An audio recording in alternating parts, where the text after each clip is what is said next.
ওটু news বাংলায় আপনাদের স্বাগত জানাই। আজকের আমাদের আইন বিষয়ক অনুষ্ঠান। বর্তমান দিনে ছাত্রছাত্রীদের অতি প্রিয় একটি পছন্দের সাবজেক্ট আইন বিভাগ, যে কারণে আইন বিভাগে পড়াশোনার জন্য আগ্রহ বাড়ছে ছাত্রছাত্রীদের। এই আইন বিভাগ নিয়ে পড়াশোনার ফলে কতটা উপকৃত হবে ছাত্রছাত্রীরা এবং এই বিষয়ে পড়ে কোন কোন দিকে যাওয়া যাবে, এই সমস্ত বিষয় নিয়ে আজকে আমাদের সঙ্গে রয়েছেন রামপুরহাট মহকুমা আদালতের সরকারি আইনজীবী সৈকত হাতি মহাশয়। বিশিষ্ট আইনজীবী আমাদের সঙ্গে রয়েছেন। সৈকত বাবু, প্রথমে আপনাকে ওটু নিউজ বাংলায় স্বাগত জানাই আজকে আমাদেরকে সময় দেওয়ার জন্য, এবং যে বিষয় নিয়ে আমরা আলোচনা করব ছাত্রছাত্রীদের খুব গুরুত্বপূর্ণ একটি বিষয় এবং তার অভিমত কি এই বিষয়ে আমরা একটু জানার চেষ্টা করব।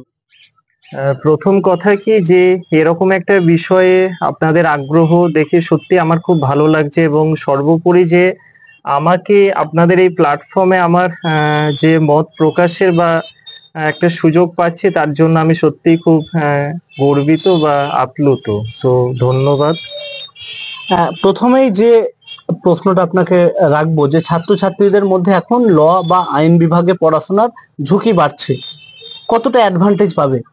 দেখো, আইন এই সাবজেক্টের ব্যাপকতা কিন্তু এর ব্যাপ্তি ভীষণ, এবং আমরা অ্যাজ এ লিটিগেশন লয়ার কিন্তু একটা খুব মিউনিসকিউল পার্ট কিন্তু আমরা কভার করছি। তো বেসিক্যালি দেখতে গেলে আইন তো ফ্রম দ্য ভেরি খুব মানে বিগিনিং থেকে, অর্থাৎ আমাদের জন্ম থেকে জন্ম সার্টিফিকেট ইস্যু হওয়া টিল মৃত্যু, অর্থাৎ ডেথ সার্টিফিকেট ইস্যু হওয়া, এই যে পুরো সময়টাই কিন্তু আইনের কোনো না কোনোভাবে অ্যাপ্লিকেশন কিন্তু আমরা পাই।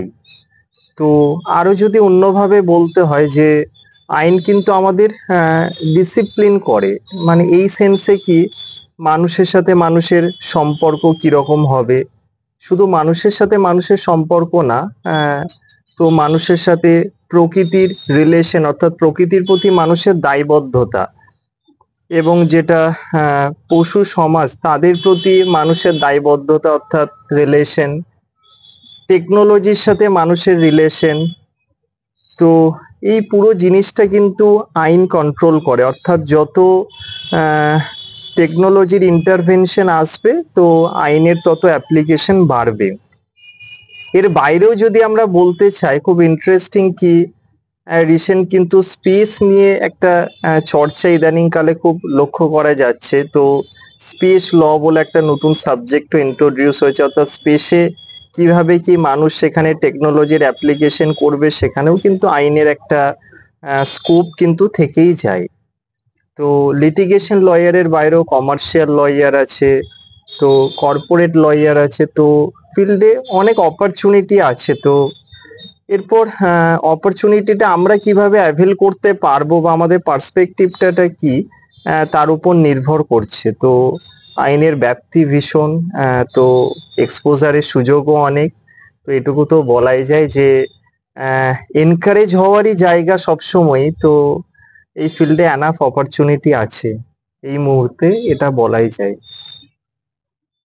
1 জুলাই থেকে ভারতীয় সংবিধানের আইপিএস সেটা পরিবর্তন হয়ে বিএনএস হয়েছে এবং এই আইনি অক্ষিপথের ক্রমবিবর্তন হচ্ছে। এই বিষয়টি নিয়ে কি বলবেন? এই 1 জুলাই থেকে আইনের পরিবর্তন হলো এবং প্রথম দিনই দেখলাম আইনজীবীরা কালা দিবস পালন করলেন, তারপরেই সেটাকে আবার অ্যাকসেপ্ট করলেন এবং সেই বিএনএস এই মামলা হচ্ছে। এই বিষয় নিয়ে কি বলবেন?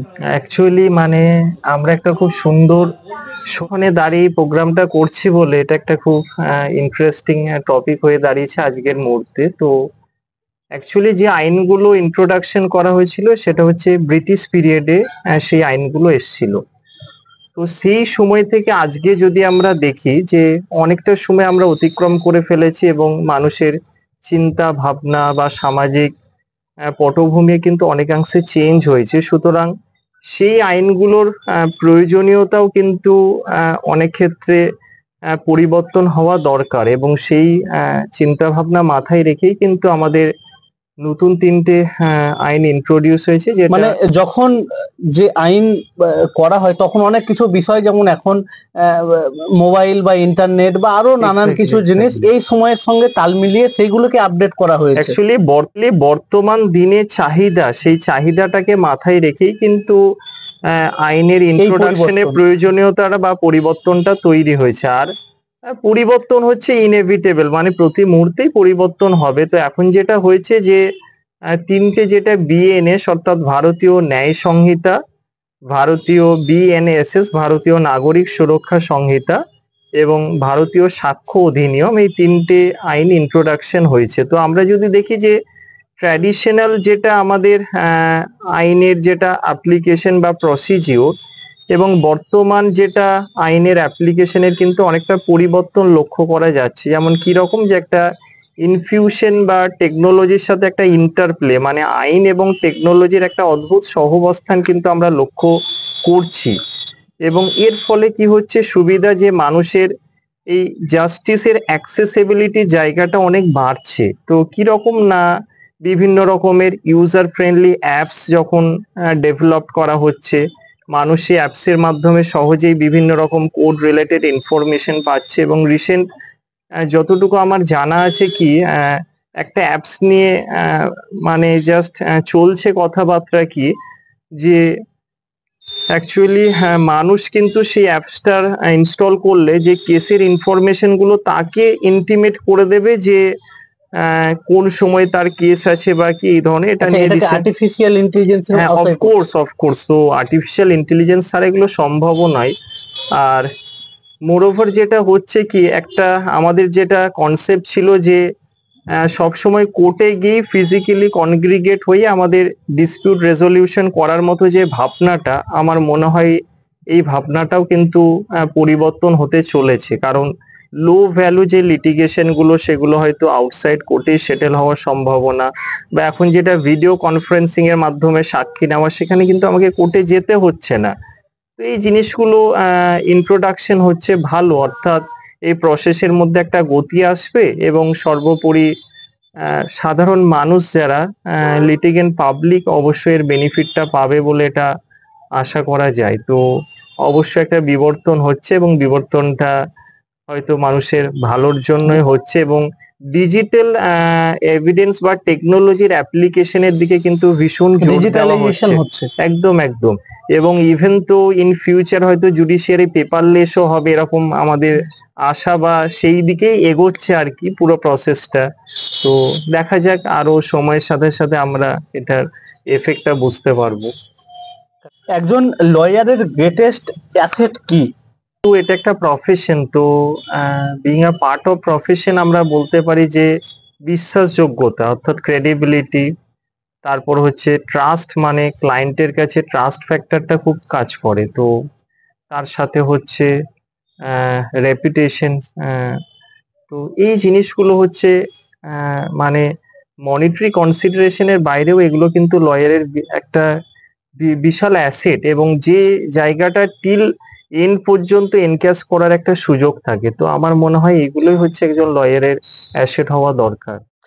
আপনি রামপুরহাট কোর্টে দীর্ঘদিন থেকে আছেন এবং এই প্রফেশনের সঙ্গে ওতপ্রোতভাবে জড়িত।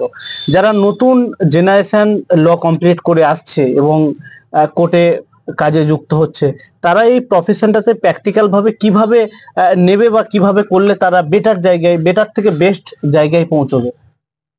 দেখো, সেই প্রশ্নের উত্তর তো আমি প্রতিনিয়ত খুঁজি, কারণ আমি তো at the end of the day একজন স্টুডেন্ট অফ ল। তবু বলতে পারি যারা নিউ কামার্স, তো আমাদের কোর্ট যে কোর্ট রুমের যে প্রসিডিংস আর কি, সেগুলো ফলো করতে পারলে তো নিজেকে ভীষণভাবে এনরিচ করা যায়। আর এখন তো আমরা অনলাইনেই দেখতে পাচ্ছি যে ইভেন সুপ্রিম কোর্টে কি চলছে সেগুলো আমরা এখান থেকেই ফলো করতে পারি। তো এগুলো আমাদের ভীষণভাবে মোটিভেট করে। এবং তার সাথে আমাদের ইংরেজি ল্যাঙ্গুয়েজের উপর কিছুটা দক্ষতা, তো তার সাথে পাবলিক স্পিকিং, তো এটা ভীষণ দরকার যে ক্লায়েন্টের সাথে কিভাবে হ্যান্ডেল করার যে দক্ষতা, তারপরে অ্যাটিচিউড, ইনকুইজিটিভনেস অর্থাৎ অনুসন্ধিৎসু, আর হচ্ছে ইনক্রিমেন্টাল ইমপ্রুভমেন্ট, খুব সুন্দর কথা যে প্রতিদিন ক্রমান্বয়ে উন্নতি করার একটা প্রচেষ্টা। তো এই জায়গাগুলোর উপর নজর রাখতে হবে। আর আর্গুমেন্ট যখন প্রেজেন্ট হচ্ছে, মানে কোর্টে প্রেজেন্টেশন যখন হচ্ছে, সেই জায়গাটাকে খুব ডিপলি ফলো করতে হবে। কারণ একটা জিনিস যখন একজন লয়ার কম্প্রিহেন্ড করছে, পুরো কেসটাকে কম্প্রিহেন্ড করে যখন প্রেজেন্ট করছে, সেই প্রেজেন্টেশনের যে দক্ষতা, সেই দক্ষতাটাকে কিন্তু ফলো করতে পারলে আবার মনে হয় ইয়ং যারা লয়ার আছে তারা ভীষণভাবে উপকৃত হবে। তো এটাই আমার মনে হয়। সর্বশেষ প্রশ্ন আমরা যেটা করে নেব, একজন ডিফেন্স লয়ার আর প্রসিকিউশন লয়ার, ডিফারেন্স তো আছে, বিশেষত্বও কিছু আছে, বিষয়টা আপনি কিভাবে দেখছেন? হ্যাঁ, অ্যাকচুয়ালি লয়ার, হ্যাঁ, ডিফেন্স বা প্রসিকিউশন একটা কমন স্টক থেকেই উঠে আসে। আমরা সবাই ল পাস করছি, তারপর আমরা ডিফারেন্ট রোল প্লে করছি, কিন্তু একজন নর্মাল একজন এন্টিটি আর একজন স্টেট অ্যাজ আ এন্টিটি কিন্তু অনেকটাই ফারাক। কারণ সেখানে এথিক্যালি অনেকটাই হাই স্ট্যান্ডার্ড মেনটেন করতে হয়, তার সাথে রেসপন্সিবিলিটি। কারণ পুরো এক্সিকিউটিভ অ্যাকাউন্টেবিলিটিটা একজন পাবলিক প্রসিকিউটরের উপর পড়ছে, এবং সে কি করছে, ফেসিলিটেট করছে যে স্টেটকে যারা জাস্টিস সিকার আর কি, তাদের যেটা প্রয়োজনটা সেটা মিট আপ করতে। সুতরাং অবশ্যই তো এটা দায়িত্বের, তার সাথে যথেষ্ট দায়িত্ব সহকারে এই কাজটাকে সম্পাদন করতে হয়। কারণ স্টেট তো অনেক মানে সিরিয়াস ম্যাটার ডিল করে, এবং যেগুলোতে পাবলিকের ইন্টারেস্ট হাইলি বা stake of public highly involve. সুতরাং আমার মনে হয় যে কিছুটা হলেও দায়িত্বটা অনেকটা বেশি। তো এটাই আমার মত আর কি। একদমই তাই। আমাদের সঙ্গে ছিলেন সরকারি আইনজীবী, বিশিষ্ট আইনজীবী সৈকত হাটি মহাশয়। অটো নিউজ বাংলার পক্ষ থেকে অসংখ্য ধন্যবাদ ওনাকে। এবং আইন বিষয়ে যে কোনো প্রশ্ন যদি আপনাদের থাকে, অবশ্যই আমাদের কমেন্ট সেকশনে আপনার প্রশ্ন রাখুন, এবং কেমন লাগলো আজকের এই অনুষ্ঠান অবশ্যই আপনার মূল্যবান মতামত জানাবেন। আমি হাবিব তানভীর, থাকছি অটো নিউজ বাংলায়। অবশ্যই আপনারা দেখতে থাকুন অটো নিউজ বাংলা, কারণ এবার বলবে বীরভূম, শুনবে বাংলা। এবার বীরভূমের কথা শুনবে বাংলা।